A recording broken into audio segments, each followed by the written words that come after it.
Nivel 4, Descubriendo mi misión. Sesión 2, Compartiendo el mensaje. Primera de Pedro 2:2 dice: Ustedes son linaje escogido por Dios, instrumentos de Dios para que proclamen las obras maravillosas de aquel que los llamó de las tinieblas a su luz admirable. Segunda de Corintios 5:19 dice que Dios estaba en Cristo, restaurando al mundo a Él, no contando los pecados de los hombres contra ellos, pero cubriéndolos. Este es el mensaje maravilloso que nos ha encargado para decirlo a otros. Jesús murió por nuestros pecados. Ya nuestros pecados han sido perdonados. Hay 4 partes de tu mensaje de vida, 3 partes únicas y una parte universal. Las 3 partes únicas son: primera, mi testimonio. ¿Cómo empecé mi relación con Jesús? Eso lo vamos a estudiar en este nivel 4. Segunda, lecciones de mi vida. Eso lo vamos a ahondar un poco más en el callado del pastor en la sección B1. Y tercera, las pasiones de mi vida. Eso lo vamos a considerar en el estudio de liderazgo que sigue del callado del pastor en la sección A2. La parte universal son las buenas nuevas, explicando cómo recibir a Cristo. Básicamente las 3 partes únicas tienen que ver con el testimonio, las lecciones y pasiones de la vida. El testimonio se refiere a cómo conocimos a Cristo, cómo nos llegó el Evangelio y cómo finalmente nos entregamos y rendimos a Él y nos bautizamos. Las lecciones de la vida son aquellas cosas que hemos aprendido durante la vida, los errores que hemos cometido, nuestras victorias y fracasos, de manera que los podamos utilizar como un arma a favor para ayudar a otros. Dios siempre nos da lecciones en todo lo que nos pasa, bueno y malo, y a medida que aprendemos esas lecciones tenemos que comunicarlas a otros. Y las pasiones de nuestra vida tienen que ver con aquellas cosas que nos entusiasman, que nos consumen, que amamos, que podemos utilizar también para la obra de Dios, como Eric Liddell, un gran corredor atlético que ganó muchas medallas de oro en las Olimpiadas, que decía que Dios le había dado el don de correr y que iba a correr para la gloria de Dios, y usaba esa pasión para compartir a Cristo. Entonces, esas 3 partes únicas tenemos que combinarlas para compartir y aprender a compartir de manera más efectiva nuestro mensaje de vida. La 4ª parte, la universal, es la que cualquier mensaje de vida debe contener y que debe incluir las 4 verdades esenciales del Evangelio: que Dios nos ama y tiene un plan maravilloso para nosotros, que el pecado nos impide experimentar el amor de Dios y conocer su plan, pero que las buenas noticias son que Jesucristo es la única solución para el problema del pecado y debemos tomar la decisión personal de recibir a Jesús confesándolo como Señor y Dios, y creyendo en el corazón que Dios lo levantó de los muertos. Empecemos pues por examinar, compartiendo mi testimonio. Un testimonio personal es la forma más persuasiva de comunicación. La Biblia está llena de testimonios. Primero vemos al rey David en el Salmo 66:16. Salmo 66:16 dice: Vengan y escuchen, y les diré lo que Dios ha hecho por mí. Segundo, la mujer del pozo de agua, en Juan 4:39. En Juan 4:39 dice: Muchos de los samaritanos de ese pueblo creyeron en él por el testimonio de la mujer. Tercero, el hombre que nació ciego, testificó en Juan 9:25. En Juan 9:25, el ciego de nacimiento que fue curado por Jesús dijo: Yo no sé si él es bueno o malo, pero una cosa sé, que yo era ciego y ahora veo. Cuarto, Pedro y Juan también testificaron en Hechos 4:20. En Hechos 4:20 los discípulos dicen: Nosotros no podemos dejar de decir lo que hemos visto y oído. En quinto lugar, Pablo, en 6 ocasiones diferentes. Hechos 22:26. Pablo usó su testimonio personal para compartir el Evangelio con los incrédulos. Y sexto, Jesús mismo en Juan 3:11 testificó a Nicodemo. En Juan 3:11, en la traducción funcional dice: Escucha cuidadosamente, estoy hablando la verdad sobriamente, solo hablo lo que sé a través de la experiencia. Doy testimonio de lo que he visto con mis propios ojos. Aquí no hay nada de segunda mano, ningún rumor. Por eso, se nos ordena que compartamos nuestro testimonio en el Salmo 105.1 y 96 del 2 al 3. Salmo 105.1 dice: den a conocer sus obras en el mundo entero. Salmos 96, 2 y 3 dice: proclamen de día en día las buenas nuevas de su salvación. Cuenten su gloria entre las naciones, sus maravillas entre todos los pueblos. Descubramos ahora 6 cosas que demuestran el valor de tu testimonio.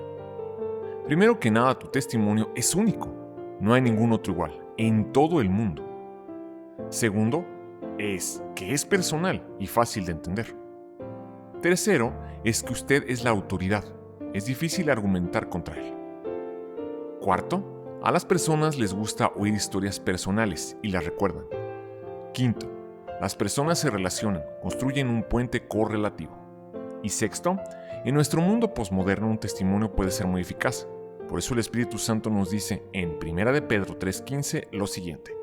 En 1 de Pedro 3.15 dice: estén siempre preparados para responder a todo aquel que les pida razón de la esperanza que ustedes tienen. Entonces, vamos a considerar básicamente 3 escenarios. Primer escenario. Si te volviste cristiano en la edad adulta, entonces debes incluir las siguientes 4 partes de tu testimonio.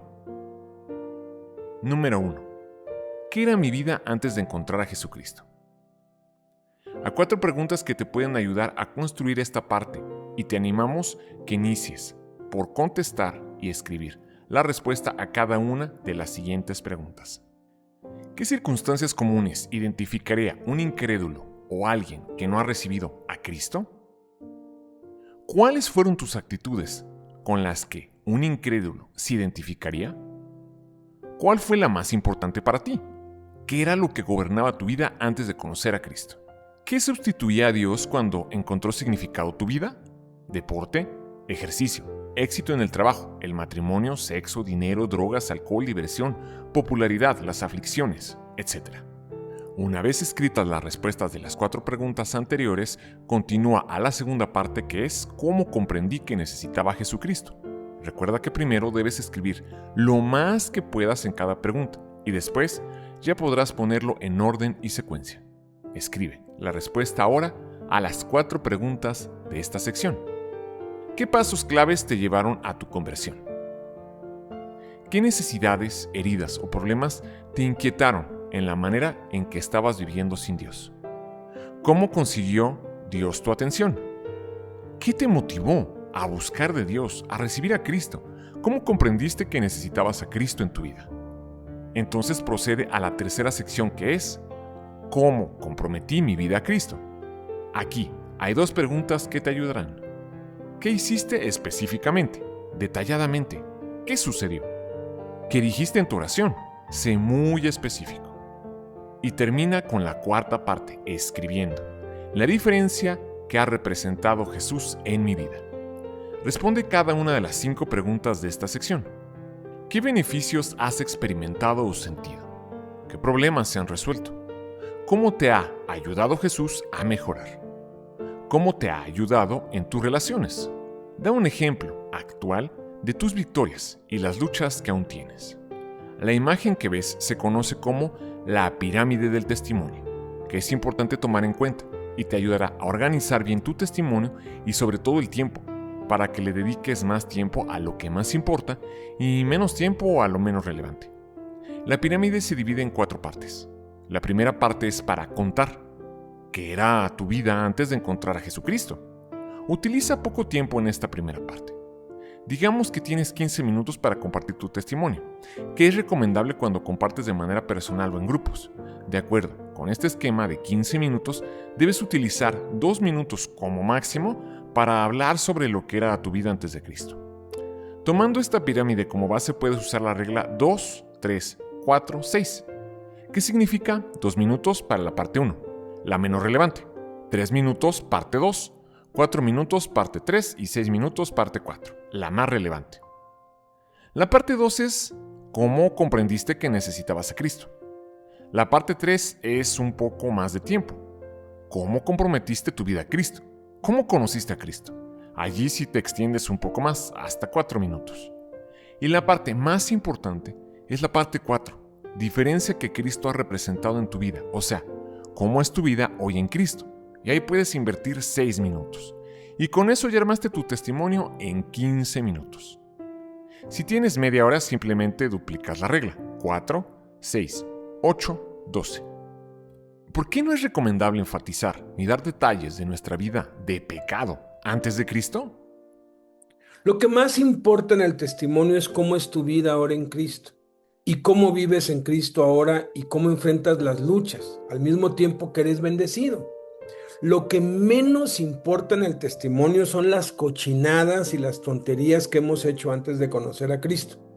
Hay quienes tardan demasiado tiempo contando cómo preparaban la droga y qué es lo que sentían, y todo ese tiempo se lo pueden ahorrar simplemente diciendo: yo fui drogadicto durante 5, 10, 15 años, y con eso basta, porque no es conveniente que en el testimonio se den detalles acerca del pecado, pues no se trata de hablar de las tinieblas y de glorificar el pecado.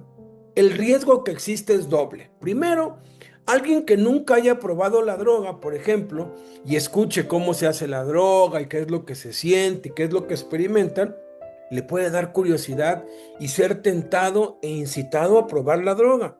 El segundo peligro es que si en la audiencia hay alguien que sí probó droga, vuelva a ser tentado con lo mismo. Entonces, no tiene ningún caso contar la vida de drogadicción con lujo de detalles. Es tan sencillo como decir: fui drogadicto durante 5, 10, 15 años y basta, es suficiente. El que usó drogas sabe de lo que se está hablando. El que no, entiende que todo eso lo llevó a una vida de fracasos, que eso no le sirvió de nada.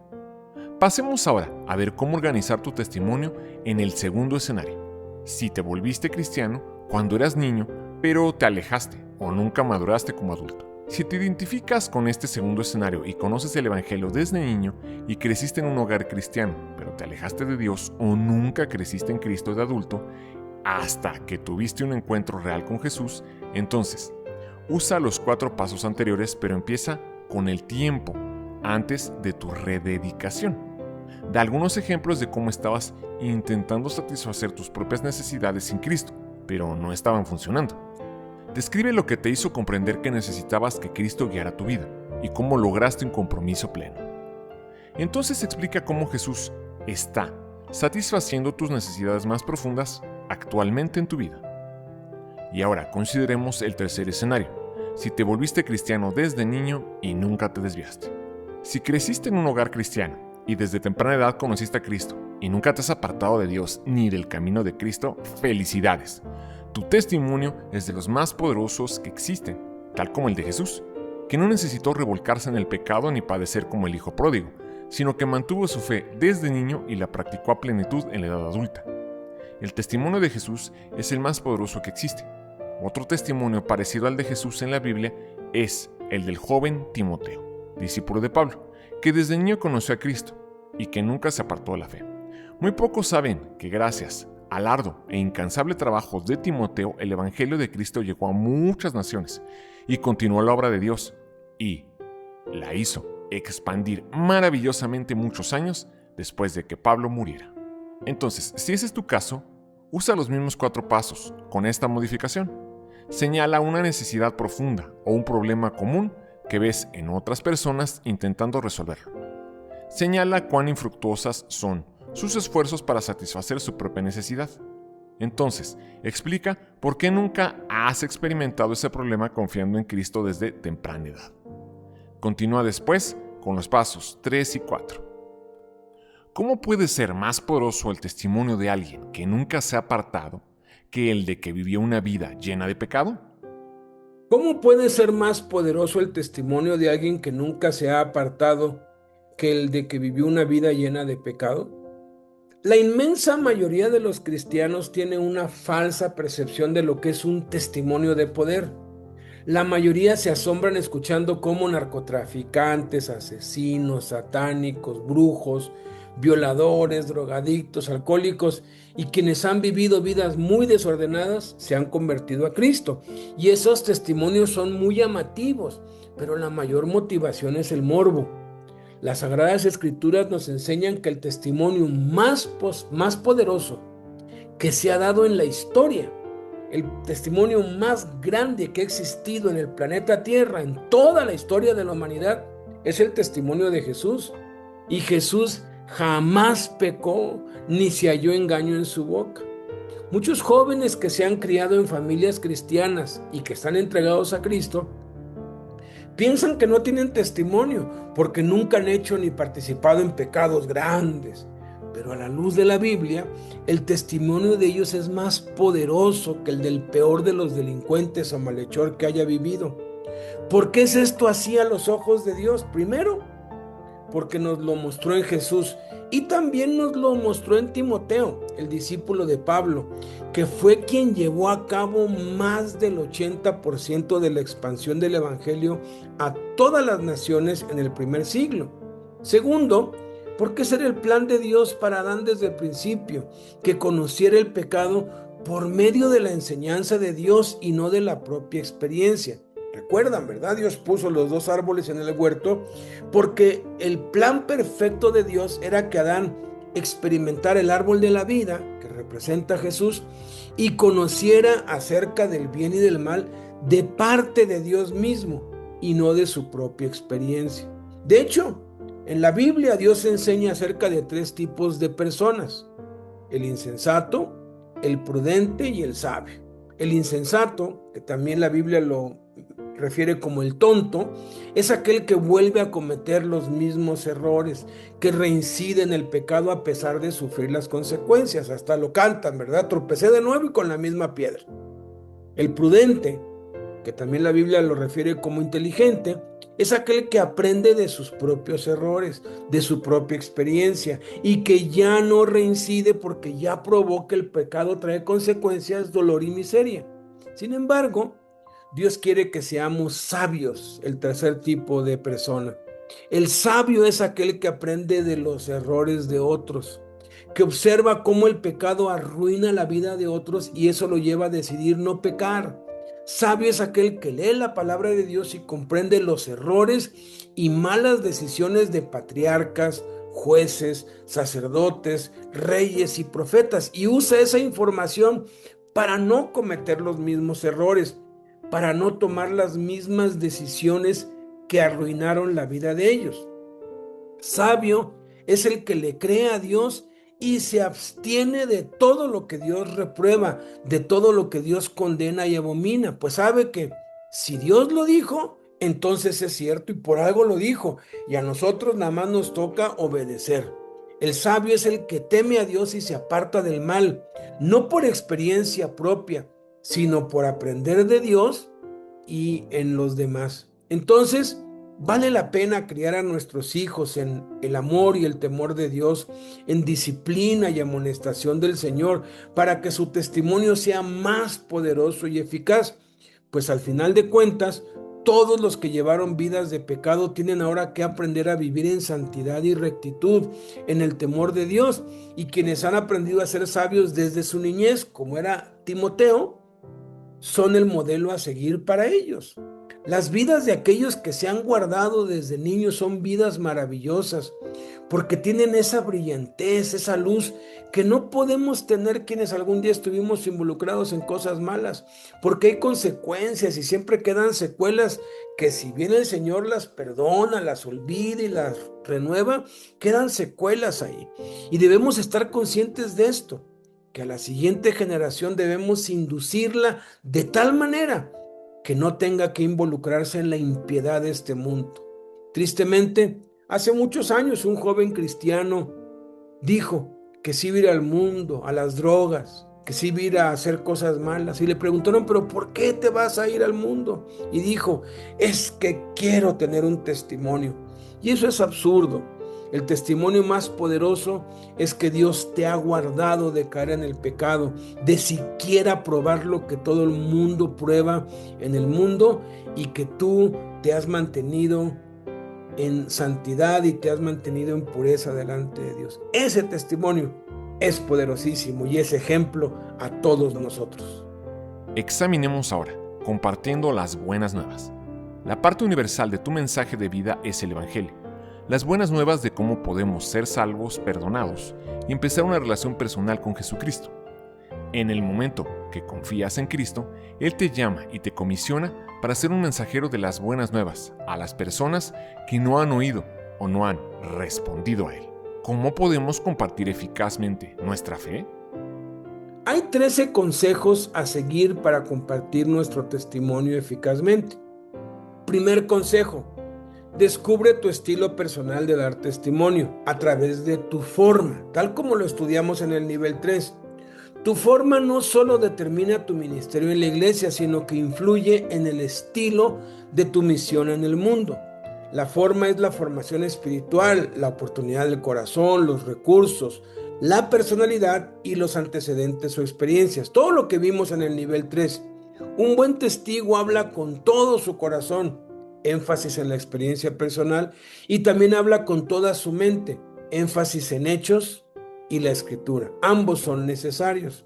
Algunos estilos comunes son el estilo sirviente, ofreciendo satisfacer necesidades. Por ejemplo, un dentista jubilado, junto con su esposa dentista también, visitan comunidades pobres, visitan cárceles y ofrecen ayuda dental gratuita.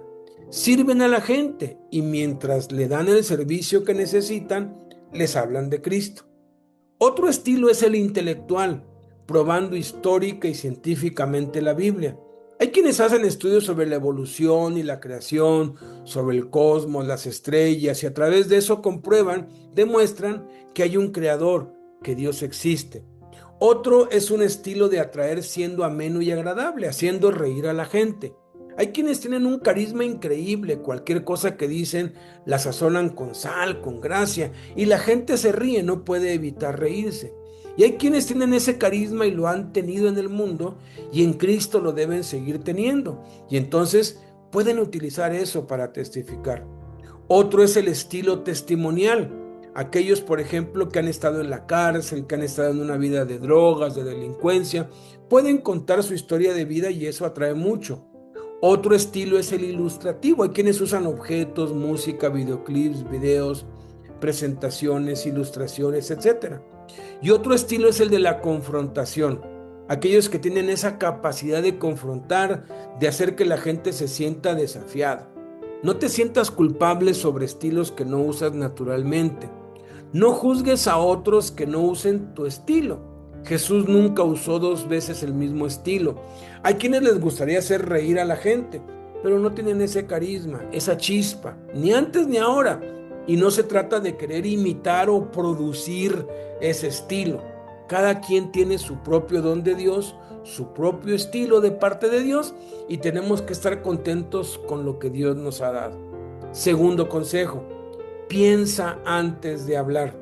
Colosenses 4:6 dice: todo lo que usted dice debe ser amable y bien pensado para que sepas cómo dar respuesta a todos. Proverbios 16:23 dice: las personas inteligentes piensan antes de hablar. Lo que dicen es más persuasivo. O sea, no hables por hablar. Por eso es importante orar antes para pedirle a Dios que ponga las palabras en nuestra boca, que nos frene de hablar cualquier palabra inútil, ociosa. Y cuando compartimos, es muy bueno tenerlo escrito como guía, para que lo que hablamos lo hablemos conforme a lo que ya diseñamos, y no hablar palabras sin sentido o hablar por hablar, sino pensar antes de hablar. Tercer consejo: pide la ayuda de Dios para escoger las palabras correctas. Primera de Corintios 13:1 dice: si no tengo amor, mi testimonio viene a ser ruidoso o campanilla resonando. Esa es una versión moderna de Primera de Corintios 13. A la gente no le interesa cuánto sabemos, sino cuánto nos importan ellos. Después, si vas a hablar de asuntos escabrosos, de cosas que te pasaron, de situaciones en las que puedes ser ofensivo a la gente, pide la ayuda de Dios para hablar con amabilidad. Como cuando Jesús con la mujer samaritana, él le pudo haber dicho, eres una desvergonzada, mentirosa, ofrecida, porque le dijo, ve por tu marido, y ella dijo, no tengo marido, y eso era mentira. A todas luces, ella estaba tratando de seducir al hombre con el que estaba, era su especialidad. Jesús no le dijo todo eso. Jesús simplemente le dijo, bien has dicho, no tengo marido, porque 5 maridos has tenido, y el que ahora tienes no es tu marido, pero esto has dicho con verdad. O sea, utilizó la inteligencia, el tacto. Hay que decir la verdad, pero hay que decirla con amor, porque si no digo la verdad con amor, si no lo digo con tacto, con amabilidad, entonces voy a ofender, voy a lastimar el corazón de las personas, sobre todo de las personas nuevas, y van a cerrarse al evangelio. Cuarto consejo, que viene derivado del tercero, muestra amor, muestra amor. La gente quiere que sepamos cuánto las amamos. Pablo en Efesios 6:19 pedía que oraran por él para que le fuera dada palabra a fin de dar a conocer sin temor el misterio de las buenas nuevas. La oración viene conectada para que podamos hablar las palabras correctas y las podamos hablar en amor. Quinto consejo, sé positivo y agradable. Proverbios 16:21 dice, el sabio de corazón será llamado prudente, y lo agradable de sus palabras aumenta lo persuasivo que él es. Colosenses 4:5 dice, sea prudente y sabio con aquellos que no son cristianos. Proverbios 12:25 dice, una palabra de estímulo hace maravillas. No te pongas a criticar, a condenar, sé positivo, agradable, ve las cosas desde el lado bueno, di cosas agradables. Si hay alguna cosa desagradable, trata de suavizarla o no des detalles. Trata de que la audiencia esté agradada porque las palabras, acabamos de leer, una palabra de estímulo hace maravillas. Trata de estimular a la gente. No quiere decir que vas a adorar la píldora, tienes que decir la verdad, pero tienes que decirla en amor. Sexto consejo, nunca menoscabes o humilles a otros. Colosenses 4:6 dice, sé cortés en tu discurso. La meta es mencionar lo mejor en otro. Tu conversación sea con gracia, dice el Espíritu Santo. No los menosprecies. No esperes que los incrédulos actúen como creyentes maduros. O sea, no humilles, no critiques, no rebajes, no ridiculices a nadie. ¿Por qué? Porque alguien en la audiencia puede lastimarse de algún chiste que tú hagas, menospreciando, apartando, humillando a otro. No hagas acepción de personas. No seas sarcástico. Séptimo consejo, cuenta historias, da ejemplos. La gente se relaciona mejor a una historia. Jesús siempre usó ilustraciones que a las multitudes les agradaban o les interesaban.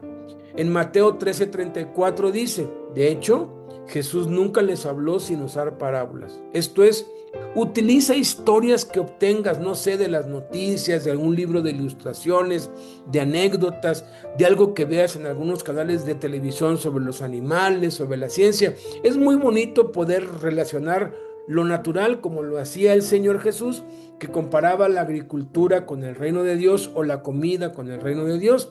Y eso hace que la gente se le grabe más la palabra. Octavo consejo, sé alegre. Lucas 7:34 dice que el Hijo del Hombre vino disfrutando la vida. Esto es, no seas triste, todo melancólico, no quieras dar lástima. A veces hay quienes cuentan su testimonio y quieren dar lástima. Quieren como que la gente se compadezca de ellos. Oye, si Cristo ya te perdonó, si Cristo ya te salvó y te rescató, tu vida debe ser una vida maravillosa, una vida llena de poder y de gozo.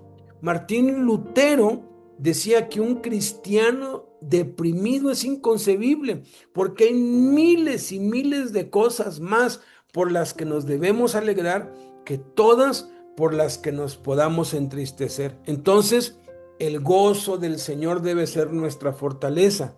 Sé alegre. Noveno consejo, sé tú mismo, sé natural, no intentes parecer espiritual. Primera de Corintios 2:1 dice Pablo, cuando fui a ustedes no fui con muestra de oratoria o filosofía, sino simplemente para decirles lo que Dios ha garantizado.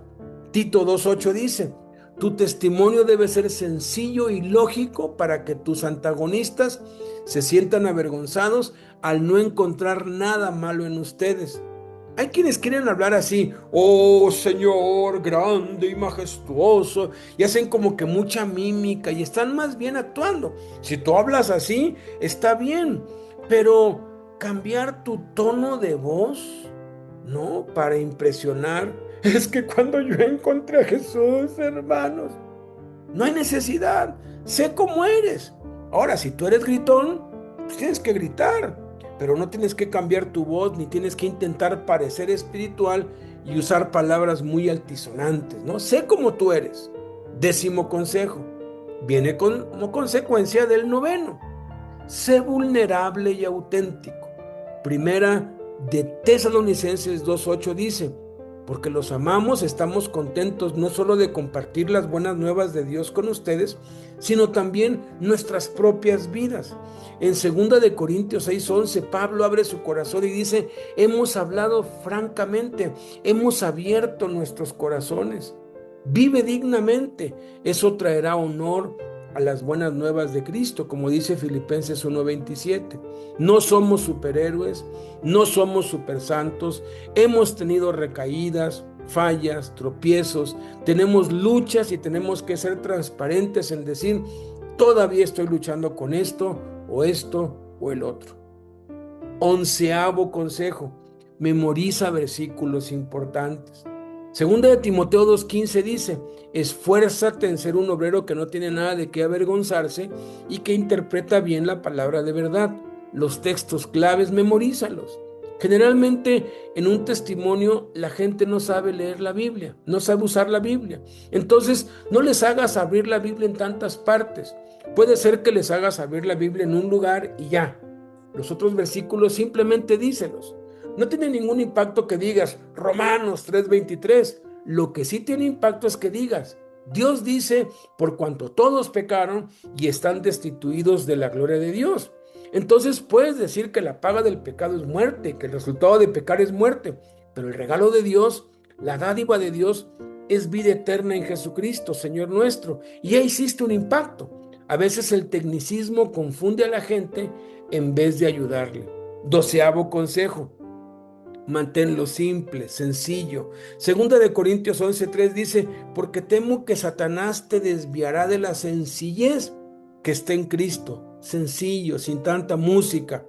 Pues hay quienes le meten el hebreo y el griego y el arameo y lo complican mucho. Es lo sencillo es lo más efectivo. Y 13º y último consejo. Recuerda que el Espíritu Santo está usando tus palabras. No estás intentando convencer a la gente con tu propio esfuerzo, con tu sabiduría y tus recursos. 1 de Tesalonicenses 1:5 dice, porque les llevamos las buenas nuevas no solamente en palabras, sino también en poder y en el Espíritu Santo y con profunda convicción. Como ustedes bien saben, estuvimos con ustedes buscando su bien. Si tú sigues estos consejos, el Espíritu Santo va a usar tus palabras y va a empezar a tocar los corazones de las personas sin que tengas que manipularlas.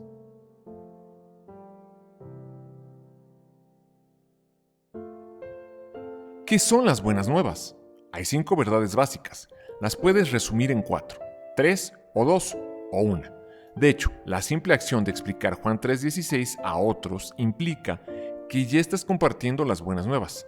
Desglosemos cada una de las 5 verdades. Primera verdad, Dios se hizo hombre, así que me puedo relacionar con él. Romanos 1 del 3 al 4 dice, las buenas nuevas sobre el Hijo de Dios, Jesucristo nuestro Señor, que vino como un bebé humano, nacido del linaje de David, y levantándose de entre los muertos demostró ser el Hijo poderoso de Dios con la naturaleza santa del propio Dios. Dios no es alguien lejano allí en el cielo, a quien no tengo acceso. Dios es alguien con quien yo me puedo relacionar, porque es una persona, se hizo humano. Pasó por todas las etapas de un ser humano, desde el nacimiento hasta la edad adulta. Y Dios se hizo humano en Jesús, para que pudiéramos conocerle, a Dios, en su plenitud divina. Nadie lo ha visto jamás, pues habita en la luz inaccesible, la cual ningún ser humano ha visto ni puede ver jamás. Sin embargo, vino a este planeta Tierra y nació de una campesina judía virgen y creció como Emmanuel, Dios con nosotros, para que podamos relacionarnos con Él y restaurar la relación personal que Adán perdió en el jardín del Edén, que se paseaba con Dios y hablaba directamente con Él. Ahora en Jesús podemos hacerlo y relacionarnos con Él. Segunda verdad, Jesús murió por mis pecados, así que no moriré por ellos. Primera de Corintios 15, del 2 al 4 dice, las buenas nuevas salvan. Si crees firmemente que Cristo murió por nuestros pecados, Él fue sepultado y resucitó en el tercer día, como dicen las Escrituras. Segunda de Corintios 5, 19 dice que Dios estaba en Cristo, restaurando al mundo a Él, no contando los pecados de los hombres contra ellos, pero cubriéndolos. Este es el mensaje maravilloso que nos ha encargado para decirlo a otros. Jesús murió por nuestros pecados. Ya nuestros pecados han sido perdonados. Tercera verdad, Jesús destruyó a la muerte, así que tendré vida eterna. Segunda de Timoteo 1:10. Jesús destruyó la muerte y a través de las buenas nuevas nos mostró la manera de tener vida que no puede destruirse. Jesús nos ha dado una vida indestructible. Tenemos vida eterna, una vida indestructible. Somos inmortales como Cristo Jesús, porque Él venció a la muerte y Él tiene toda la autoridad en el cielo y en la tierra. Jesús tiene las llaves de la muerte y del Hades. Nosotros los cristianos, dice la Escritura, ya no morimos. Sin embargo, pasamos de este mundo al que sigue, pero no experimentamos la muerte. Dormimos en espera del glorioso día en que Jesús nos resucitará y nos traerá con Él a establecer su reino en esta tierra. Tenemos vida eterna. Eso es lo que cumplió Cristo al resucitar. Resucitamos juntamente con Él y esa es la promesa. Cuarta verdad, la salvación es un regalo, así que no tendré que ganarla. La salvación es un regalo. Por gracia somos salvos por medio de la fe. Es un regalo de Dios. Lo único que tenemos que hacer es recibirlo. Es como una vacuna. Si usted está enfermo de algo y sabe que una inyección es la cura, aunque la inyección exista, no por eso usted va a ser sanado. Usted necesita ir con un doctor y pedirle que le aplique la inyección para que lo sane. De igual manera, la salvación eterna, la salvación del pecado, de la ira de Dios, únicamente es a través de Jesucristo y tenemos que ir a Él para recibirlo y poder disfrutar de los beneficios de esa salvación. Y es gratuita. Ya Jesucristo lo hizo todo en la cruz.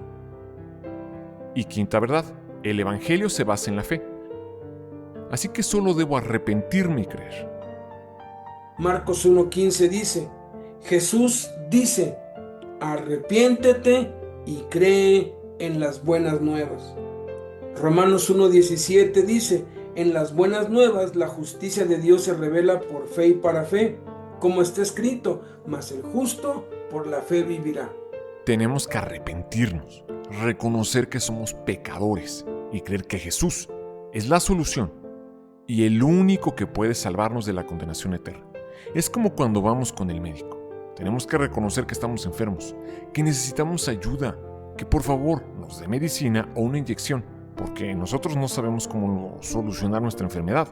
Por eso acudimos al doctor y tenemos que dejarnos, someternos al tratamiento, dejarnos aplicar las inyecciones aunque duelan. De igual manera, espiritualmente tenemos que reconocer que somos un pecador y que necesitamos cambiar, que necesitamos la vida de Cristo, que necesitamos la salvación y someternos al tratamiento espiritual que nos indique Dios, aunque sea doloroso. Memoriza estas 5 verdades básicas. Veamos por último algunas herramientas simples para compartir las buenas nuevas que nos pueden ser útiles para cumplir con el llamado que Dios nos ha encomendado. Folletos o tratados evangelísticos. Los folletos o tratados se pueden conseguir en cualquier librería cristiana. Hay muchos ministerios que los regalan. Uno puede ir en el autobús, puede ir en el metro, en la escuela, en la calle, en el trabajo, e ir repartiendo folletos en donde hablen sobre el mensaje de las buenas nuevas. Es maravilloso. Hay testimonios hermosos de quienes practican esto en el lugar donde trabajan. Un peluquero, a cada persona que va a su peluquería le regala un folleto. Hay doctores que en sus consultorios A cada paciente le da un folleto o una revista o algo que hable sobre Cristo. Todos lo podemos hacer de una manera u otra, solo necesitamos hacerlo. Hay quienes trabajan en mercados grandes y a todo mundo le reparten un folleto. Hay taxistas que a cada cliente, antes de que se baje, ya le habló de Cristo y le da un folleto, un tratado o una revista. Esto se puede hacer de muchas maneras. Ilustraciones gráficas, por ejemplo, El Puente. La ilustración de El Puente está inspirada en una historia real muy conmovedora y trágica al mismo tiempo que sucedió en Alemania. Un controlador de vías de tren llevó un día a su hijo de 7 años a su trabajo. Se distrajo por un minuto y el niño se fue hacia una de las vías debajo de un puente y jugaba ahí.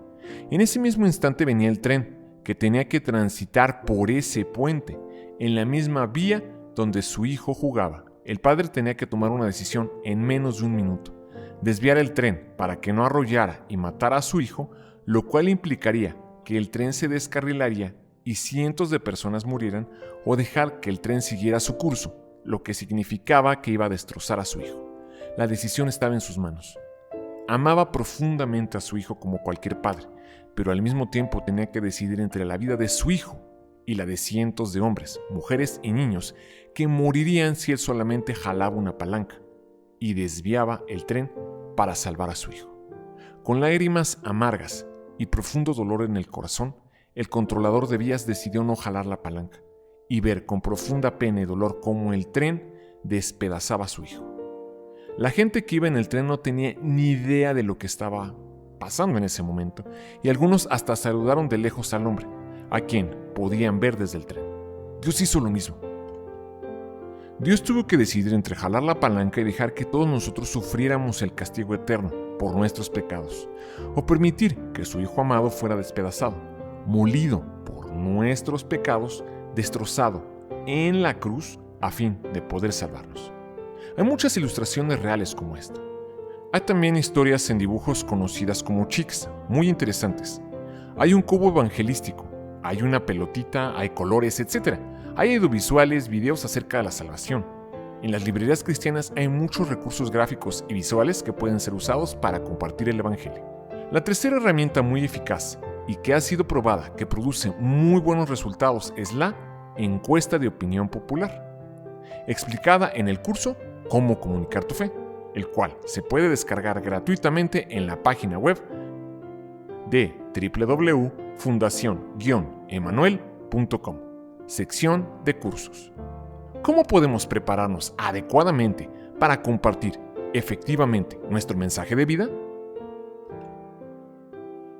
Hay 7 metas que debes tener bien claras para compartir efectivamente tu mensaje de vida. Te voy a dar una lista de chequeo, una checklist, como para que tú vayas marcando las que ya hayas hecho y completado. La primera meta: termina de escribir tu testimonio, escríbelo. Una vez que lo acabes de escribir, marca que ya está hecho. La segunda meta es: consulta el material de apoyo después de la 4ª sesión, descargando el cuadernillo completo en la página de la fundación que está apareciendo ahí, www.fundacion-medioemanuel.com. En la sección cursos, nivel 4, y al final de la página, en donde dice descargas, descarga el cuadernillo completo. En este material de apoyo dice: sugerencias para preparar tu testimonio, posibles temas del testimonio, circunstancias comunes. Comprende que tú tienes más de un testimonio. Cómo dirigir en tu testimonio, traducir términos cristianos y construir un puente de amistad. Todo eso son los temas de lo que está en ese material de apoyo. Lee eso. Ya que lo hayas leído todo, marca esta meta. Tercer meta: empieza orando para que Dios traiga a las personas a tu vida para compartirle las buenas nuevas de una manera natural y casual. Empieza a orar: Señor, úsame, yo quiero hablar de ti, dame la oportunidad, dame las personas. Cuando empiezas a orar, viene la 4ª meta, que es el descargar en el mismo lugar, en la misma página, en la sección cursos, el PDF que se llama Cómo comunicar tu fe, que es un estudio acerca de cómo comunicar nuestra fe de una manera práctica y sencilla con cualquier persona, conocidos, desconocidos. Léelo completo. Este curso es una herramienta maravillosa basada en la forma en cómo Jesús evangelizó a la mujer samaritana. Léelo todo. Léelo todo para que sepas cuál es este método de Jesús y luego empieza a utilizar ese método que es a través de una encuesta de opinión popular con tus amigos, familiares y vecinos. Con los amigos y familiares puedes decirles algo como: oye, tengo una tarea, fíjate que estoy tomando un curso y me dejaron una tarea que es hacer una encuesta de opinión popular acerca de la desintegración familiar. Todos lo van a querer hacer, a todo el mundo le gusta dar su opinión. Quiero que me digas tu opinión, y allí le pides su opinión, y es una manera maravillosa de cómo presentarles a Jesús y ganarlos para Cristo, de cómo compartirles el evangelio y a veces hasta de empezar nuevas iglesias. La meta número 5, coordínate con los pastores y líderes de ministerio de la iglesia para programarte, compartir tu testimonio en alguna de las reuniones de las iglesias locales. De hecho, al final de este nivel, lo ideal es que cada líder tome conciencia de la necesidad de que cada uno lo haga y por lo menos allí en la iglesia comparta su testimonio conforme se vaya presentando la oportunidad. Y si son varias iglesias en casa, en comunión, que lo haga en una iglesia, luego en otra y que vaya desarrollándose. Si ya hay ministerios, que vaya con los niños de la calle, a los hospitales, a las cárceles, a donde se esté yendo, y allí también lo haga. Si no hay una iglesia establecida o líderes, entonces sigue ejercitando la meta número 4, que es exactamente igual a la 5, pero es de manera individual. La meta 4 y la meta 5 son exactamente la misma, pero la 4 es con tu círculo relacional, con las gentes que tú conoces. La 5 ya es yendo a otros lugares, yendo a otras iglesias, yendo a cárceles, hospitales, calles, etc. Luego viene la meta número 6, entonces la meta 4 y 5 vienen juntas, ¿verdad?